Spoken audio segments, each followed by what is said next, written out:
The Yaegir Ironbraek from the Hernkyn Yaegir Kill Team is a master sapper and explosives expert.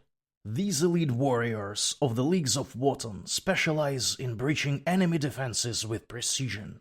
Armed with a Bolt Revolver, an entrenching tool, and a devastating HY-Pex Mines, they excel at ripping through fortress walls in vehicle armor, ensuring no obstacle stands in their way. Hello my friends, my name is Max, and today we are building a mini from Kim Till Termination, namely Yaegir Ironbraek, this lad with explosives. As always, by the end of the video, we will figure out answers for 3 simple questions. Does this mini look cool when assembled? Is it fun and easy to build it? And how does it look next to other miniatures?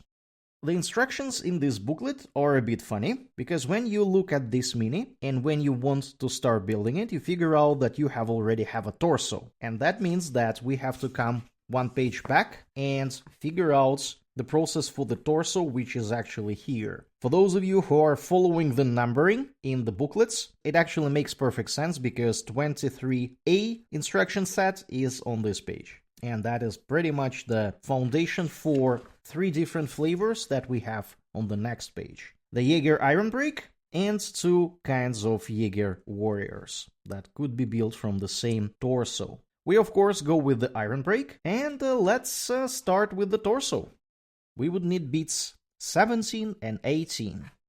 Let us take a look how the torso is supposed to be sitting together. It should be looking like this. Very, very small and very elaborate.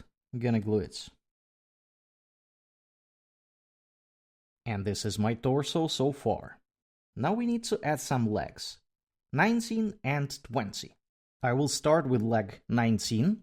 I'm not gonna do both of them at the same time, partly because I am afraid to mix them up. This is a fairly small mini, and I have a notorious history of mixing up parts for smaller minis. For those of you who don't believe me, check out the provisionally prepared video that you should see now a link to on your screens. I totally messed up some parts of the rattlings over there. Anyways, this is number 19, and that means that this is our left leg. You can see there are some locks here. I'm gonna glue it. This is the rough position of the leg. Now to leg number 20. Leg 20 should be sitting here, like this. I'm gonna glue it. I think this is how it should look like. And now we need to find the backpack 25. The backpack looks incredibly cool. Have some rope and some stuff. This is some explosive charge, I believe. And it is supposed to be sitting over here. There is a small hole for a lock. This is how the backpack should look like. I'm gonna glue it now. And this is our miniature so far. Now we need to put him on a base. You're supposed to use 28mm base. Don't mix it up with 25mm base. That is used in these kits for humans, or for Tyranid-infested humans, to be more correct.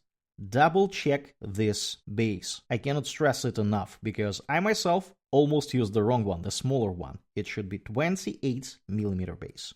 Let's glue the guy to the base. Put some glue here and here. Since he is walking, there will be not a lot of surface to touch the base. That is why I'm just gonna leave him for a while, so the small area that is glued actually fixes itself. And now we're done with this part. We move forward to the customization part. Remember, you can use the base that we have built for all the warriors over here, both green and pink, but we are gonna go for the Ironbraek. For the Ironbraek, we need to assemble his arms. Let's start with the right one from beats 23 and 24. And these 2 beats are building together an arm with a so-called entrenching tool. That's supposed to be assembled this way.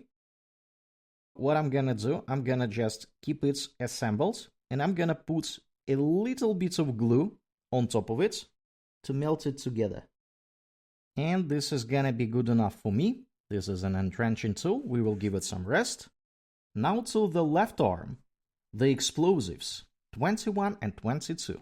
The cool looking explosive is gonna be built from these two bits. Let's see how they should be sitting together. Should be like this, and I'm gonna glue it. Note how there is a lock over here, so it should be assembled like this. And this is our left hand. It's actually prosthetic, look at this. This is a mechanical hand. We'll give it some rest.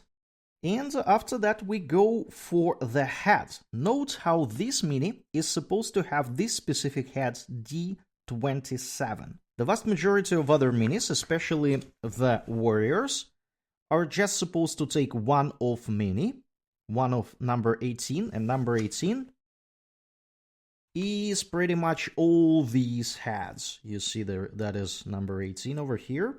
So you could choose what you want, but not for some named characters. In our case, this is Ironbraek, Yaegir Ironbraek, and he is supposed to have this cool-looking, bearded head with a funny hat. We go for D27.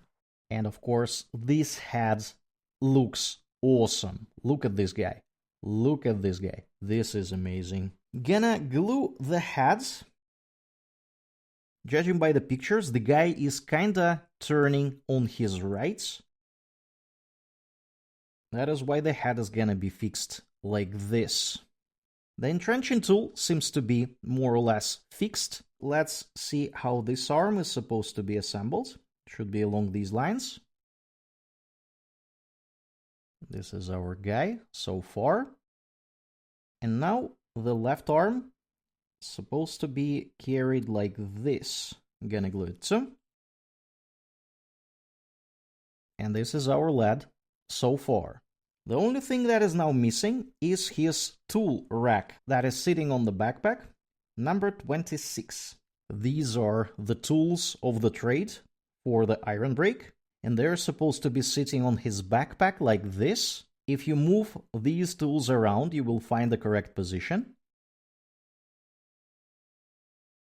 And this is our mini, my friends. Yaegir Ironbraek from Hernkyn Yaegir Kill Team. This is the specialist with explosives. It took me roughly half an hour to assemble this mini, really carefully.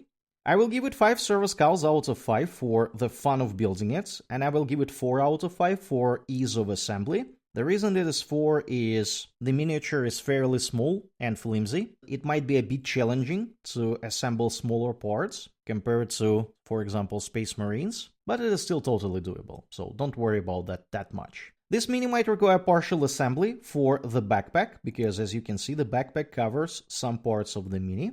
And let's take a look at how this mini looks next to some other minis.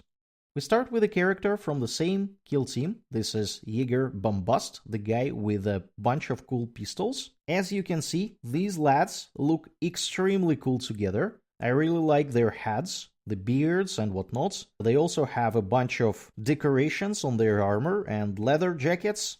They look really, really cool together.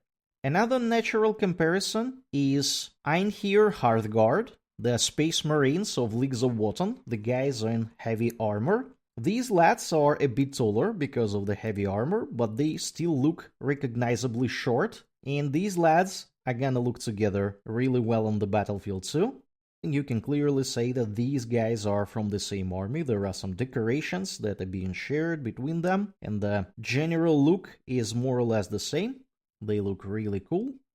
And of course it makes perfect sense to compare a space dwarf to a space halfling. These are the Rutlings from Provisionally Prepared. You can see that they are much smaller than the Leagues of Votann guys. Space dwarfs look bulkier and a bit taller. And I think this is it for today, my friends. If you enjoyed this video, don't forget to hit that like button and subscribe to the channel. This way you will catch more videos and I will be able to grow my channel. Share your thoughts on this mini and on this kill team in the comments below. Thanks for watching, and I will see you guys in the next video. Max is out. Take care. Bye.